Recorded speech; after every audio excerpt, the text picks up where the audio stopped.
Once upon a time, the King of Benares went to his pleasure garden in his fancy decorated chariot. He loved this chariot, mostly because of the rich hand-worked leather belts and straps. On this occasion, he stayed in his pleasure garden all day long and into the evening. It was late when he finally got back to the palace, so the chariot was left outside in the compound all night, instead of being locked up properly.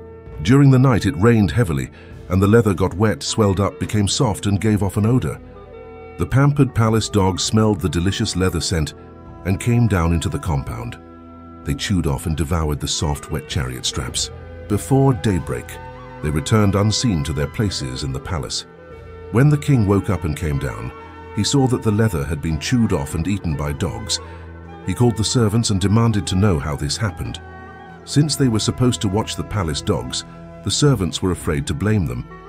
Instead, they made up a story that stray dogs, the mutts and mongrels of the city, had come into the grounds through sewers and storm drains.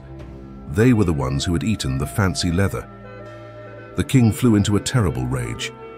He was so overcome by anger that he decided to take vengeance against all dogs. So he decreed that whenever anyone in the city saw a dog, he was to kill him or her at once. The people began killing dogs. The dogs could not understand why suddenly they were being killed.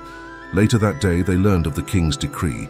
They became very frightened and retreated to the cemetery just outside the city. This was where their leader lived, the dog king Silver.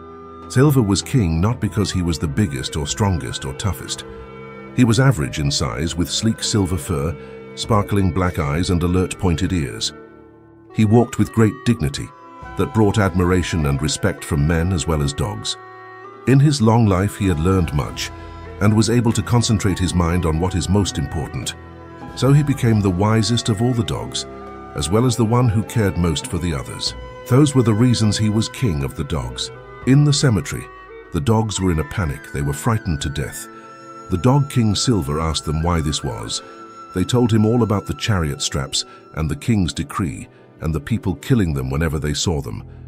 King Silver knew there was no way to get into the well-guarded palace grounds, so he understood that the leather must have been eaten by the dogs living inside the palace. He thought, we dogs know that no matter how different we may appear, somehow we are all related. So now I must make my greatest effort to save the lives of all these poor dogs, my relatives. There is no one to save them but me. He comforted them by saying, do not be afraid, I will save you all. Stay here in the cemetery and don't go into the city. I will tell the King of Benares who are the thieves and who are the innocent. The truth will save us all. Before setting out, he went to a different part of the cemetery to be alone. Having practiced goodness all his life and trained his mind, he now concentrated very hard and filled his mind with feelings of loving kindness. He thought, may all dogs be well and happy, and may all dogs be safe. I go to the palace for the sake of dogs and men alike. No one shall attack or harm me. Then the dog king Silver began walking slowly through the streets of Benares. Because his mind was focused, he had no fear. Because of his long life of goodness, he walked with a calm dignity that demanded respect. And because of the warm glow of loving kindness that all the people sensed, no one felt the rising of anger or any intention to harm him. Instead, they marveled as the great being passed and wondered how it could be so. It was as if the whole city were entranced. With no obstruction, the dog king Silver walked right past the palace guards into the royal hall of justice and sat down calmly underneath the king's throne itself. The King of Benares was impressed by such courage and dignity. So when servants came to remove the dog, he ordered them to let him remain. Then the dog king Silver came out from under the throne and faced the mighty King of Benares. He bowed respectfully and asked, Your Majesty, was it you who ordered that all the dogs of the city should be killed? It was I, replied the king. What crime did the dogs commit? Asked the dog king. Dogs ate my rich, beautiful chariot leather and straps. Do you know which dogs did this? Asked King Silver. No one knows, said the King of Benares. My lord, said the dog, for a king such as you who wishes to be righteous, is it right to have all dogs killed in the place of the few guilty ones? Does this do justice to the innocent ones? The king replied, as if it made perfect sense to him, Since I do not know which dogs destroyed my leather, only by ordering the killing of all dogs can I be sure of punishing the guilty. The king must have justice. The Dog King Silver paused for a moment before challenging the king with the crucial question. "My Lord King, is it a fact that you have ordered all dogs to be killed, or are there some who are not to be killed?" The king suddenly became a little uneasy as he was forced to admit before his whole court, "It is true that most dogs are to be killed, but not all. The fine pure breeds of my palace are to be spared." Then the Dog King said, "My lord, before you said that all dogs were to be killed, in order to ensure that the guilty would be punished. Now you say that your own palace dogs are to be spared. This shows that you have gone wrong in the way of prejudice. For a king who wishes to be righteous, it is wrong to favor some over others. The king's justice must be unbiased, like an honest scale. Although you have decreed an impartial death to all dogs, in fact this is only the slaughter of poor dogs. Your rich palace dogs are unjustly saved, while the poor are wrongly killed." Recognizing the truth of the Dog King's words, the King of Benares asked, "Are you wise enough to know which dogs ate my leather straps and belts?" "Yes, my lord, I do know," said he. "It could only be your own favorite palace dogs, and I can prove it." "Do so," said the king.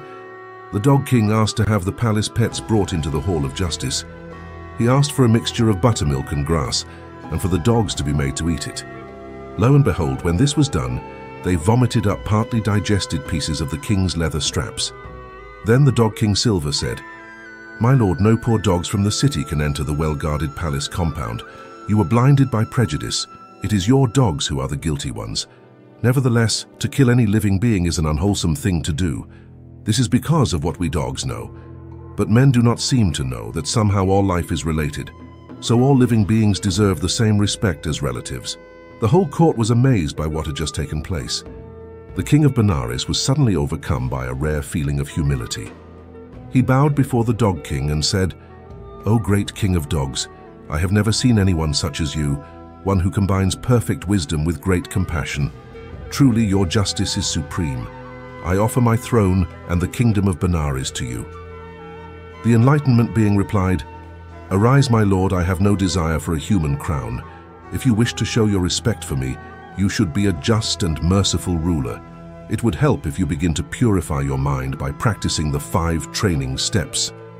These are to give up entirely the 5 unwholesome actions: destroying life, taking what is not given, sexual wrong, doing, speaking falsely, and drunkenness." The king followed the teachings of the wise Dog King.